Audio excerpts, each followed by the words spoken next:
Welcome to your deep dive. You've all sent us a ton of articles and forum discussions about some pretty wild Canon rumors. Yeah, it seems like everyone's trying to figure out what's really going on over at Canon headquarters. Exactly. So today we're diving deep into these rumors to see if we can separate the facts from the wishful thinking. Sounds like fun. Where should we start? Well, this rumor about a new Canon RF 400mm F4L DO IS lens with a built-in extender really caught my eye. Yeah, that's an interesting one. It seems almost too good to be true. A 400mm f4 with a built-in 1.4x extender. Sign me up. Well, hold your horses. It's just a patent at this point, which means Canon is at least thinking about it. Okay, Yeah. true, but still. Yeah. A built-in extender, that's not something you see every day. I know, right? And the patent suggests they're putting the extender optics inside the lens itself, not tacked on at the end. So what, like between the lens elements? Yeah, exactly. That's pretty innovative and could lead to some serious image quality improvements. Because you're not stacking another piece of glass on the end, potentially degrading the image? Exactly. Plus, it seems like a no-brainer for wildlife photographers who are always looking for more reach. Totally.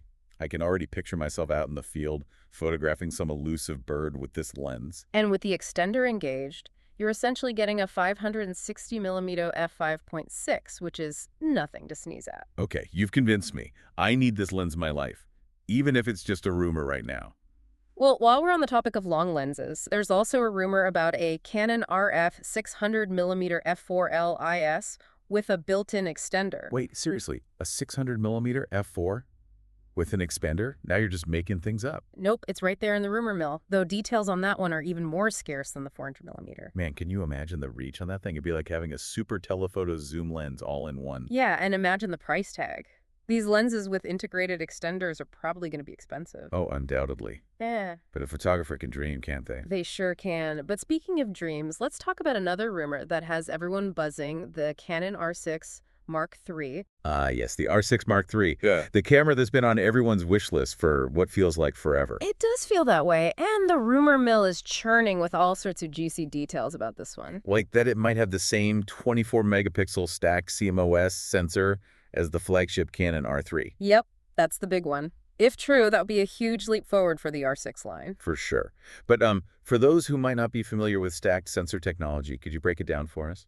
Sure thing. Imagine this. Instead of having the photodiodes and the circuitry that reads them out side by side on the sensor. You're talking about the tiny parts that actually capture the light. Exactly. So Okay. instead of side by side, a stacked sensor puts them, well, stacked on top of each other. Like a high-rise building for pixels. Haha, yeah, something like that. And this seemingly small change makes a world of difference. How so? Well, for one, it allows for much faster data readout speeds, which is huge for things like reducing rolling shutter. Ah, that pesky distortion you sometimes see when photographing fast-moving subjects. That's the one. Stacked sensors can practically eliminate it. Plus, they're better in low light and can handle higher frame rates. So basically, it's a win-win situation for photographers. Pretty much. And since Canon has already nailed this tech with the R3, it makes sense they'd bring it to a more affordable camera. Makes sense to me. What else is the rumor mill saying about the R6 Mark III? Spill the tea. Well, besides that fancy new sensor, there's talk about 4K video at a buttery smooth 120 frames per second. Whoa. Now, that's what I call slow-motion goodness. And that's not all. Some are even speculating full HD video at a mind-blowing 240 frames per second. Okay, now you're just showing off. But seriously, those frame rates would be incredible for capturing fast action. Tell me about it. Yeah. And of course, no R6 Mark III rumor roundup would be complete without mentioning of the dual card slots. Ah, yes. The ever-elusive dual card slots. Yeah. It seems like Canon might finally be giving the people what they want. It does seem that way, and honestly, it's about time. Right. I mean, who wants to risk losing all their photos because of a single card failure?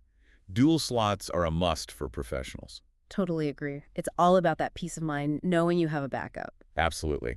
So all in all, it sounds like the Canon R6 Mark III could be a seriously impressive camera if even half of these rumors are true. For sure. It has the potential to be a real game changer in its class, but as always, we've got to wait for official confirmation from Canon. You're right, it's all speculation for now. But speaking of speculation, there's another rumor that has me a bit puzzled. This whole 3 series camera rumor has me scratching my head a bit. Yeah, it's a strange one, for sure. I mean, why would Canon release a successor to the EOS R3 when they already have the R1 as their flagship? That's the million-dollar question. And the rumors aren't exactly clear on what this 3 series camera would even be. Right. Some are saying it could be an ultra-high-resolution beast, even more so than the R5. While others think it might be a video-centric powerhouse, going after those high-end cinema cameras. It's almost like nobody knows what to make of it. What do you think? Is there even room for another pro-level Canon body? Well, that depends. Canon has surprised us before, you know? True. Remember when they basically invented the DSLR video revolution with the 5D Mark II? Exactly. So it's not like they're afraid to shake things up a bit. Okay, so let's say you're in charge over at Canon for a day. What kind of camera would make this 3 series a must-have? That's a tough one. Maybe a camera that's built for extreme conditions. Like super rugged and weather-sealed. Yeah.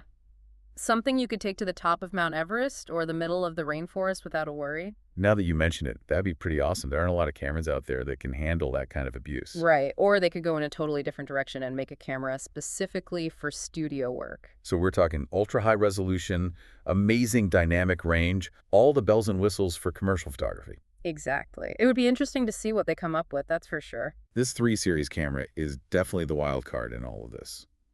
But speaking of wildcards, did you see that article about Sony's new 247 megapixel sensor? 247 megapixels. You're Yeah. kidding, right? Nope. Apparently it's real, though it's mainly for industrial uses at the moment, not consumer cameras. Yeah, that makes sense. With that many megapixels, the file sizes would be insane. Can you imagine trying to edit one of those photos? Your computer would probably melt. Seriously. Hmm. But it does make you wonder, is this the future of photography? Are we all going to be shooting with 200 plus megapixel cameras in a few years? It's hard to say, but the trend has always been towards higher resolution, so it's definitely possible. I guess we'll have to wait and see what happens.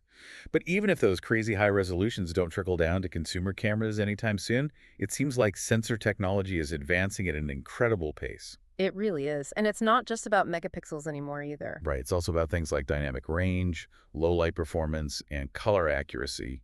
Exactly. We're starting to see some really innovative stuff with stacked sensors and advanced image processors. It's a really exciting time to be a photographer, that's for sure.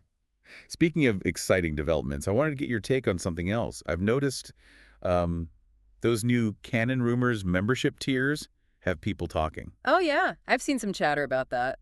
What do you think? Worth it? Honestly, I'm a little torn.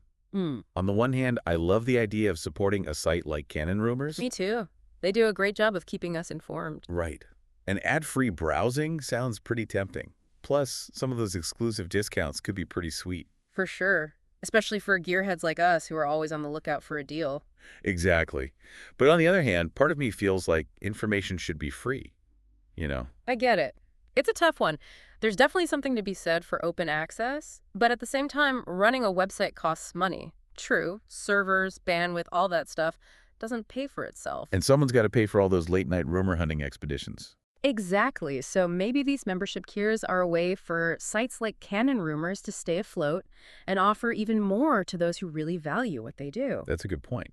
Yeah. Maybe it's like the difference between being a casual observer and a dedicated member of the community. Right. Like joining a photography club. Yeah. You get something back for your support and you feel more connected to what's going on. Exactly. Well, this has been quite the deep dive into the world of Canon rumors. New lenses, new cameras, even new sensors. It seems like there's never a dull moment. Tell me about it. It's definitely an exciting time to be a Canon shooter, or at least a Canon rumor enthusiast. That's for sure. But as always, we have to remind everyone that these are just rumors for now. None of this is official until Canon makes an announcement. Exactly. So don't go pre-ordering anything just yet, but it's definitely fun to speculate and dream about what the future might hold. Absolutely. A huge thank you to you for joining me on this rumor-filled roller coaster ride. It's always a pleasure picking your brain about all things Canon. Anytime. And to everyone listening, thanks for coming along for the ride. Keep those cameras rolling and those sensors clean. We'll catch you on our next deep dive.